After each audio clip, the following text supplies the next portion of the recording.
Welcome back to enlightenment. मैं doctor Anita. आज discuss करेंगे क्लासिकल कंडीशनिंग थ्योरी जो कि पेवलोव ने दी है, और ये लॉन्ग क्वेश्चन के पॉइंट ऑफ व्यू से बहुत इंपॉर्टेंट टॉपिक है आपका। अभी आपके एग्जाम भी होने जा रहे हैं, तो वेरी इंपॉर्टेंट टॉपिक है ये आपका। ये आपको ध्यान से देखना है कि इसमें हम डिस्कस करेंगे कि क्लासिकल कंडीशनिंग क्या है, कंडीशनिंग क्या होता है, स्टिमुलस क्या है, किस तरह स्टिमुलस दिया जाता है, रिस्पॉन्स क्या होता है, और इसके जो एक्सपेरिमेंट डॉग पर किया था वो एक्सपेरिमेंट क्या था, किस तरह से किया गया, क्या एजुकेशन इम्प्लीकेशन है। तो देखते हैं। सबसे पहले इसका इंट्रोडक्शन देख लेते हैं। क्या इंट्रोडक्शन है इसका। तो जो पेवलोव थे, आईपी पेवलोव, जिसे इवान पेट्रोविच पेवलोव भी कहते, इनका नाम है। यहाँ मैंने फुल नेम लिख दिया इनका।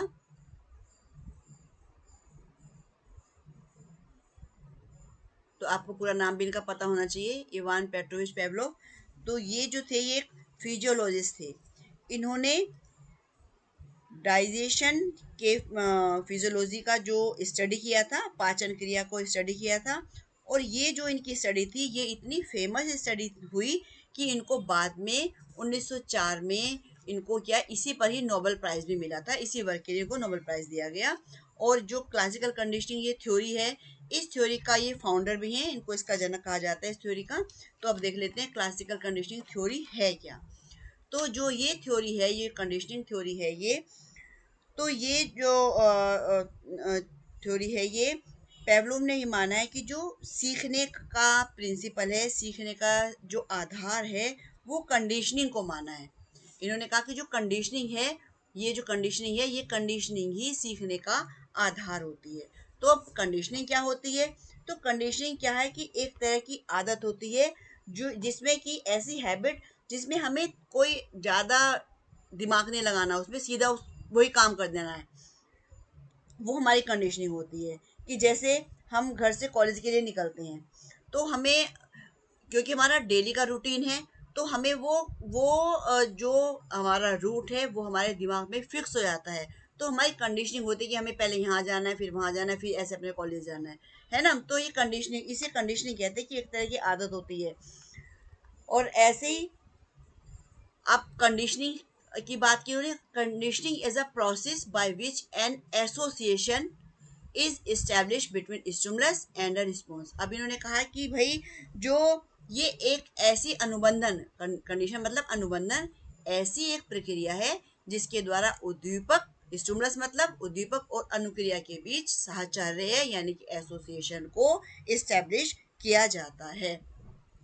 और इसको एस एस टाइप थ्योरी भी कहते हैं। यहाँ मैंने दिया है, यहाँ पर एस एस टाइप थ्योरी कहते हैं, टाइप एस थ्योरी भी कहते हैं इसको।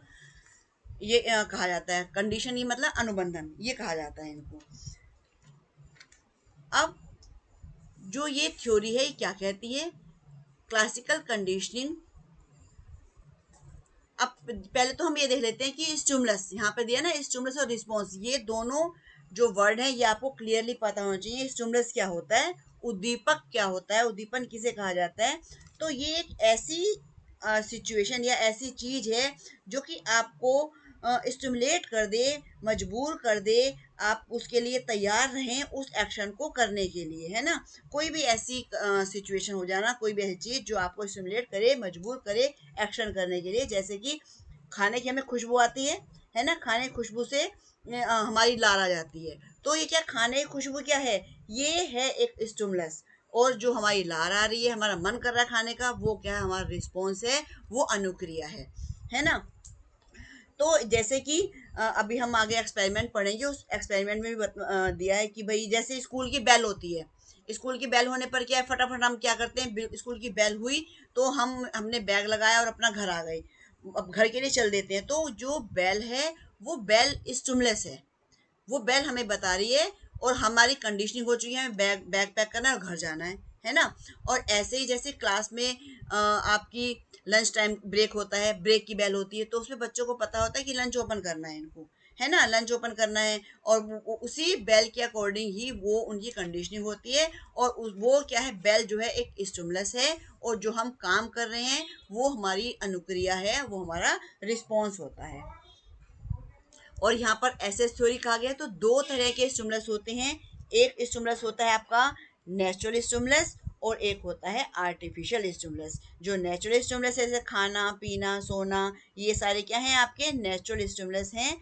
और आर्टिफिशियल स्टिमुलस से इस नेचुरल स्टिमुलस को जोड़ दिया जाता है। जैसे अभी आप एक्सपेरिमेंट पढ़ेंगे तो बेल जो था वो न्यूट्रल था स्टिमुलस, उसको जोड़ दिया गया किसके साथ, खाने के साथ उसको जोड़ा गया। तो जो हमारा आर्टिफिशियल स्टिमुलस है, उस आर्टिफिशियल स्टिमुलस की ही हमें कंडीशनिंग करनी होती है। उसी को ही हमें क्या करना है, कंडीशन करनी है। उसी को ही हमें जो है आर्टिफिशियल स्टिमुलस को कंडीशन करना है।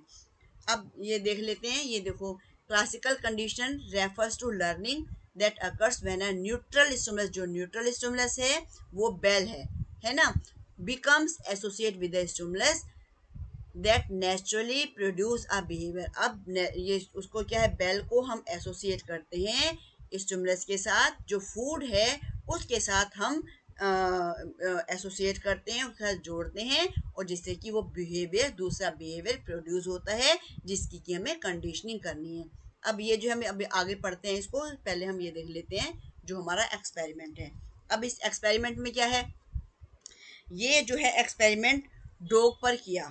पेवलोव ने डॉग पर एक्सपेरिमेंट किया और डॉग को भूखा रखा गया और इस डॉग को बांधा गया और उसके मुंह से, ये जो ट्यूब आप देख रहे हो, इस ट्यूब को इसके मुंह से लगाया गया और इसको इस तरह से फिक्स कर दिया गया कि जब ये इसकी स्लाइवा आएगा तो ये स्लाइवा इसके अंदर स्टोर हो जाएगा और उसको मेजर किया जाएगा इसके स्लाइवा को। अब डॉग के लिए क्या किया, फूड लाया जाता है। जैसे ही फूड लाया जाता है उसको दिया जाता है तो उसका फूड देखकर उसके मुंह स्लाइवा, उसको स्लाइवा आता है, स्लाइवा जनरेट होता है। और जैसे खाना आ रहा है उसके पास, या खाने खुशबू से, या जो खाना उसके पास लाया जा रहा है अटेंडेंट के पैरों की आवाज़ से, तो इससे क्या है, उसका जो ये क्या है, नेचुरल स्टिमुलस है। फूड जो है वो नेचुरल है स्टिमुलस। तो उससे फूड दिया गया, उसका स्लाइवा आ गया। ठीक है, तो यहाँ पर क्या है, जो ये स्टिमुलस है, फूड स्टिमुलस है, और जो स्लाइवा आ रहा है वो उसका रिस्पॉन्स है, वो अनुक्रिया कर रहा है। वो अनुक्रिया जो स्लाइवा अनुक्रिया है, फूड उद्दीपक है। कंडीशनिंग क्या है, एक तरह की आदत, जिससे कि जो हमारी आदत बन जाती है, बार बार रिपीट, उसी काम को बार बार करने से, बार बार एक काम को होने से। तो अब ये जो एक्सपेरिमेंट है, इस एक्सपेरिमेंट में 3 लेवल या 3 सिचुएशंस होती हैं। वो 3 सिचुएशन कौन कौन सी हैं? सबसे पहले तो है ये बिफोर कंडीशनिंग, अभी कंडीशनिंग नहीं की गई है। कंडीशनिंग से पहले की क्या सिचुएशन है, ये है हमारा अनकंडीशन स्टिमुलस, UCS जिसे हम कहते हैं। आपको ऐसे याद रखना है इसको, UCS अनकंडीशनल स्टिमुलस है ये।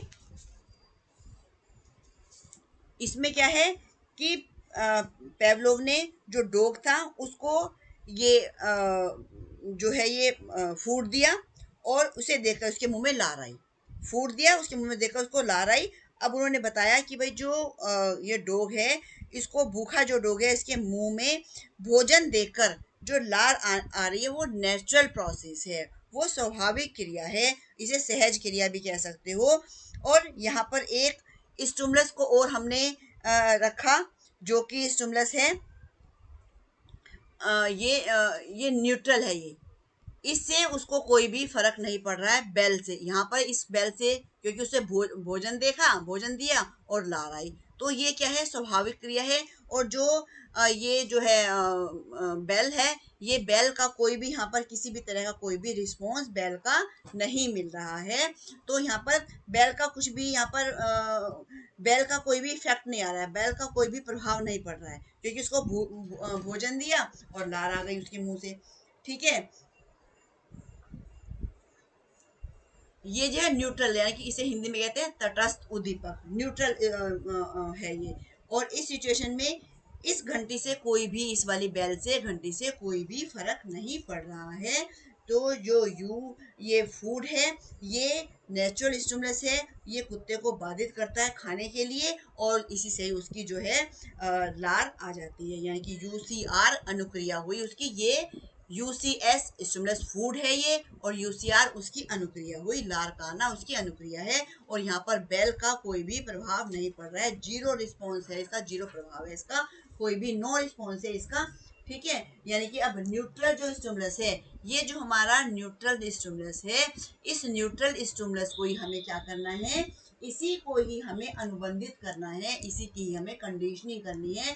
बेल को अब कंडीशन स्टिमुलस बनाया जाएगा। मतलब पहली सिचुएशन हो गई, पहली सिचुएशन में क्या है कि खाना दिया और लार आ गई, ठीक है, ये अनुक्रिया हो गई। दूसरी सिचुएशन क्या है, अब इसमें क्या किया, ये जो न्यूट्रल स्टिमुलस था इसको इन्होंने एसोसिएट कर दिया अनकंडीशन स्टिमुलस जो था, इससे इसको एसिमुलेट कर दिया, इसको इससे जोड़ दिया। जैसे कि फूड से कुछ सेकंड पहले घंटी बजाई गई, कुछ सेकंड पहले, बहुत ज्यादा देर पहले नहीं, बहुत ज्यादा देर बाद भी खाना ही नहीं देंगे, बहुत ज्यादा देर पहले बैल नहीं बजाएंगे, फूड से कुछ सेकंड पहले घंटी बजाई और खाना आ गया। और ऐसा बार बार किया गया, घंटी बजाई खाना दिया, घंटी बजाई खाना दिया, घंटी बजाई खाना दिया, ऐसा बार बार। घंटी कब आते हैं, कुछ सेकंड पहले और तुरंत भोजन दे दिया जाता है। अब जो डॉग है उसको ये आइडिया होगा, जैसे ही घंटी बजती है तुरंत खाना आ जाता है, जैसे घंटी बजती तुरंत खाना आ जाता है। तो यहाँ पर क्या, जो न्यूट्रल स्टिमुलस था उसको अनकंडीशनल स्टिमुलस के साथ जोड़ दिया गया।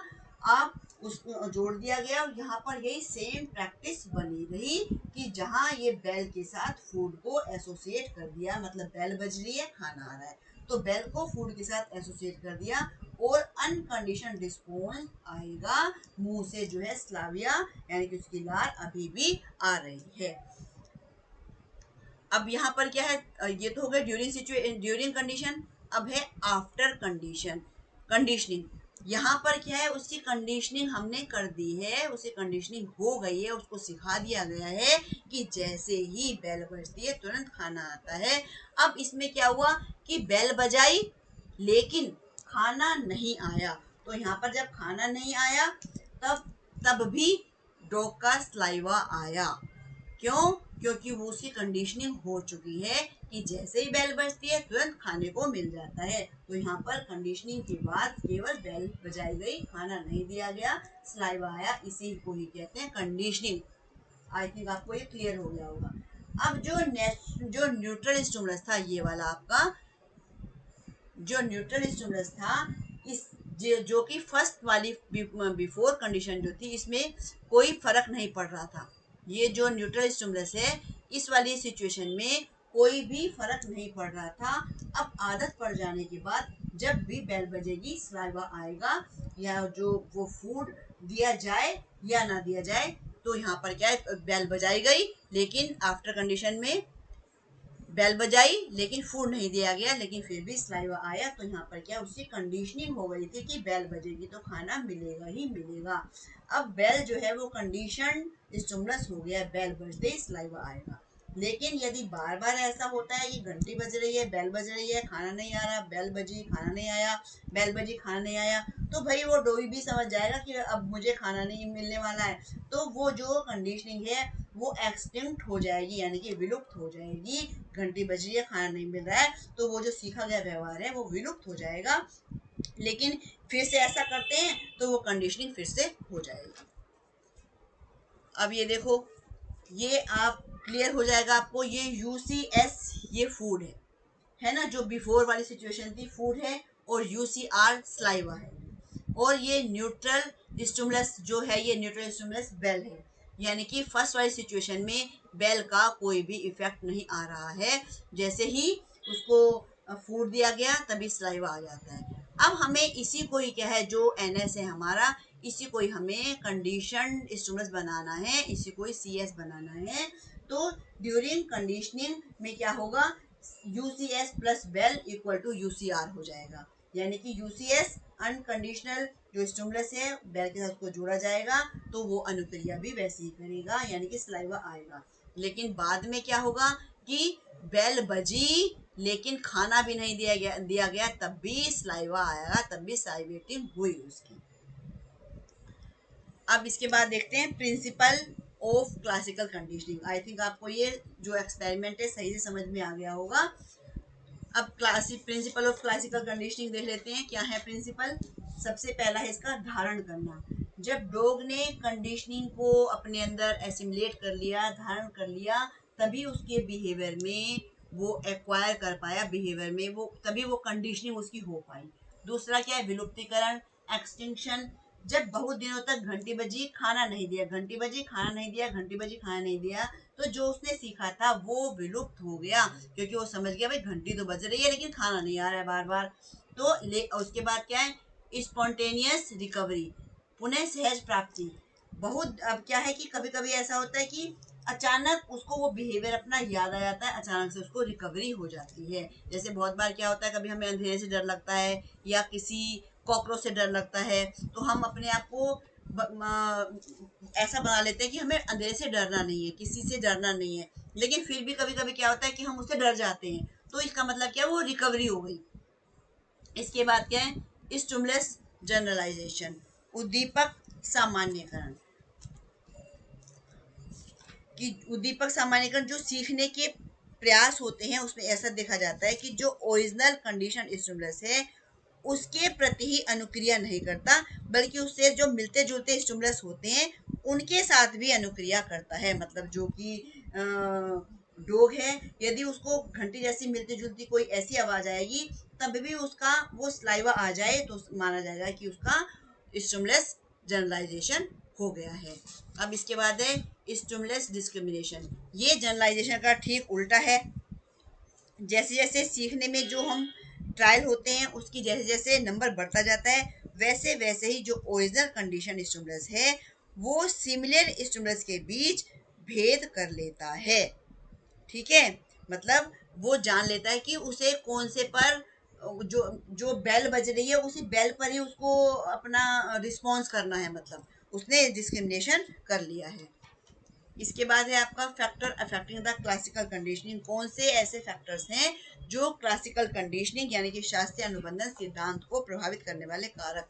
सबसे पहले है इफेक्टिवनेस ऑफ स्टिमुलस, उद्दीपकों की प्रभावशीलता। भाई जैसे पेवलोव के प्रयोग में क्या था, भूखे कुत्ते, जो कुत्ता हंग्री डॉग था, उसके लिए भोजन जो था वो उसकी मतलब उसको पाने की काफी इच्छा थी, तो इसके लिए वो स्ट्रॉन्ग स्टिमुलस था, उसके लिए भोजन जो है स्ट्रॉन्ग स्टिमुलस था। तो ऐसा ही इफेक्टिवनेस स्टिमुलस होना चाहिए, यदि इफेक्टिव नहीं होगा तो वो रिस्पॉन्स नहीं आ पाएगा। नेक्स्ट है इंटेलेक्चुअल एबिलिटी, बौद्धिक क्षमता। जिनका हायर एबिलिटी होती है, बौद्धिक क्षमता वाले होते हैं, तो उनका जो है अनुकूलन या अडेप्टेशन उनका जल्दी हो जाता है, वो जल्दी सीख लेते हैं। इसी तरह से यदि मेंटली मेंटल जो हमारी हेल्थ ठीक है, तब भी हम जो रिस्पॉन्स ठीक करेंगे वो जल्दी करेंगे। अब इसके बाद है टाइम इंटरवल। टाइम इंटरवल जो भी हमारे दो स्टिमुलस हैं, है ना, एक हमारा आर्टिफिशियल स्टिमुलस है और एक हमारा क्या है, अनकंडीशनल स्टिमुलस है। उन दोनों के बीच में जो हमारा संबंध है वो संबंध ही बताएगा कि हमारी कंडीशनिंग कैसी हो रही है। पेवलोव ने जो प्रयोग किया था, एक्सपेरिमेंट किया था, उसमें घंटी और भोजन दोनों को एक साथ ही प्रस्तुत किया था। घंटी बजी खाना आया, घंटी बजी खाना आया। यदि घंटी बजी 10-15 मिनट बाद खाना आ रहा है तब तक तो वो भूल ही जाएगा, है ना। तो जो रिस्पॉन्स है वो तभी हमें वो मिल पाएगा जबकि हम स्टिमुलस सही समय पर, वो टाइम इंटरवल सही होगा। नेक्स्ट है रिपीटेड एक्शन। तो ये हम कंडीशनिंग तभी कर पाएंगे जब उस एक्शन को बार बार रिपीट किया जाएगा। जो पेवलोव का एक्सपेरिमेंट था, इस एक्सपेरिमेंट में पेवलोव ने एक ऐसा नहीं घंटी बजाई, एक ही बार में खाना दिया बस उसके बाद घंटी नहीं बजाई। उसे सिखाने के लिए हमें बार बार रिपीटिशन करना पड़ेगा। जैसे हम छोटे बच्चों को सिखाने के लिए क्या करते हैं, बच्चों को टेबल याद कराना है तो बार बार टेबल को रिपीट कराया जाता है। अब हमें बच्चे की राइटिंग साफ करानी तो बार बार हम उसको राइटिंग करने के लिए देते हैं, तो उन एक्शन को हमें रिपीट कराना है। नेक्स्ट है एक्सटर्नल बैरियर, बाह्य व्यवधान। जो हमारा ये एक्सपेरिमेंट है इसमें हमारा एनवायरनमेंट जो है कंट्रोल्ड एनवायरनमेंट होना चाहिए। जैसे इन्होंने पेवलोव ने दो स्टिमुलस लिए, एक तो आर्टिफिशियल स्टिमुलस और एक अनकंडीशनल स्टिमुलस, यानी कि फूड और बेल, दो स्टिमुलस लिए। तो दो स्टिमुलस ही लेने हैं, मतलब इससे यदि हम ज्यादा स्टिमुलस लेंगे, 3 4 5 6 ले लिए, तो फिर क्या होगा, वो सीखने में बैरियर का काम करेगा, वो सीखने सही से सीख नहीं पाएंगे। नेक्स्ट है हैबिट फॉर्मेशन। अब ये क्या है, सॉरी, एजुकेशनल इम्प्लीकेशन। जो शिक्षा में क्या उपयोगिता है इस सिद्धांत की। सबसे पहला तो क्या है कि भाई जो हैबिट फॉर्मेशन, कंडीशनिंग हमेशा हैबिट फॉर्मेशन सिखाती है। कंडीशनिंग का मतलब यही है कि हैबिट बनना, ऐसी आदत बन जाना उसकी, हमें उसी के अकॉर्डिंग काम करना पड़े, है ना। तो फर्स्ट पहला ही क्या है, हैबिट फॉर्मेशन होना। जो हम काम करते हैं उसके रिस्पॉन्स को जब बार बार रिपीट करते हैं, बार बार रिपीट करने से आदत बन जाती है और इस तरह से हमारे काम करने में क्लैरिटी आती है, टाइम सेविंग भी होता है। और इस थ्योरी से बच्चों को हम डिसिप्लिन भी सिखा सकते हैं, उनको डिसिप्लिन बना सकते हैं। नेक्स्ट है natural method of learning. Natural method of learning स्वाभाविक सीखने की विधि है ये। तो इस जो ये थ्योरी है इस ये मानती है कि जो बच्चा है, जो उसका इन्फेंसी पीरियड होता है उसी में वो सीखना शुरू कर देता है।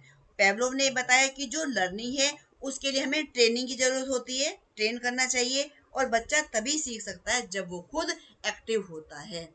नेक्स्ट है डेवलपमेंट ऑफ लैंग्वेज। लैंग्वेज भाषा का विकास। अब जो छोटे बच्चे होते हैं जब हम उनको लैंग्वेज सिखाते हैं तो लैंग्वेज सिखाते समय हम उनके साथ छोटे छोटे ऐसे ऑब्जेक्ट लेते हैं, उन ऑब्जेक्ट के माध्यम से ही हम कोऑर्डिनेट करते हैं या उनके साथ संबंध को स्थापित करके ही उनको लैंग्वेज की नॉलेज दी जाती है। और ये जो थ्योरी है ये प्रैक्टिस पर ज़्यादा एम्फेसिस देती है। अब भाषा सिखाने में जैसे कि बच्चों को टेबल सिखाने हैं या कुछ छोटे छोटे सम सिखाने हैं और या फिर उनकी राइटिंग अच्छी करनी है, तो उसके लिए क्या है, प्रैक्टिस की नीड होती है जो कि हम इस थ्योरी के माध्यम से करा सकते हैं। एनकरेजमेंट ऑफ लर्निंग सीखने के लिए प्रोत्साहन करना। अब जो बच्चों को हम प्रेज करते हैं, उनको प्रोत्साहित करते हैं या फिर उनको कुछ रिवॉर्ड देते हैं, तो इससे क्या है कि वो अ, सीखने के लिए जो कंडीशनिंग होती है वो अच्छे से कंडीशनिंग हो सकती है। नेक्स्ट है डेवलपमेंट ऑफ एटीट्यूड, अभिवृत्ति का विकास। ये जो थ्योरी है इस थ्योरी की हेल्प से हम बच्चों के सामने मतलब एक ऐसा आइडियोलॉजिकल बिहेवियर सेट कर रहे हैं उनके सामने जिससे कि वो देख करके उनके अंदर जो एटीट्यूड, देख करके वो एटीट्यूड डेवलप हो सके। नेक्स्ट है treatment of mental and emotional instability, मानसिक एवं संवेगात्मक स्थिर अस्थिरता का उपचार। अब ये क्या है कि एक डायग्नोज भी करती है ये। इस थ्योरी की सहायता से हम जो बच्चे के अंदर कोई किसी के लिए फियर है उस फियर को दूर कर सकते हैं, कोई एंग्जाइटी है एंग्जाइटी को दूर किया जा सकता है, जो कोई मानसिक रोगी है उस मानसिक रोग को, उसके अस्थिर जो व्यवहार है उस व्यवहार को सही करने में ये जो थ्योरी है ये बहुत कारगर है, क्योंकि बार बार प्रैक्टिस से बच्चों में जो रूप से इमोशनल हम उसको सेट कर सकते हैं बच्चे को। नेक्स्ट है हेल्पफुल इन मैथमेटिकल टीचिंग। अब जो मैथ्स में के जो फार्मूले हैं वो हमें याद करने पड़ते हैं, मैथ्स के टेबल याद करने पड़ते हैं, और मैथ्स को हम बार बार प्रैक्टिस से सीखते हैं, बार बार प्रैक्टिस करनी पड़ती है। तो बच्चों को मैथमेटिकल टीचिंग करने के लिए भी ये थ्योरी बहुत एप्लीकेबल है। हेल्पफुल इन सोशलाइजेशन, और एटीट्यूड तो पहले ही हो गया था, है ना, अभी पीछे हो गया। हेल्पफुल इन सोशलाइजेशन, सामाजिकरण में सहायक। जो ये थ्योरी है ये थ्योरी व्यवहार को मॉडिफाई करने में, व्यवहार को सुधारने में, बच्चों को सोशलाइज बनाने में और एक दूसरे से कोऑर्डिनेशन इस्टेब्लिश करने में भी ये हमारी हेल्प करती है।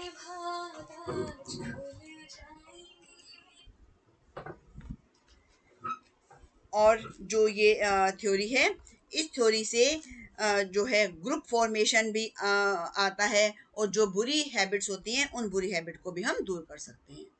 नेक्स्ट है क्रिटिसिज्म। भाई देखो जहाँ बेनिफिट होता है वहां पर हर चीज की आलोचना भी होती है।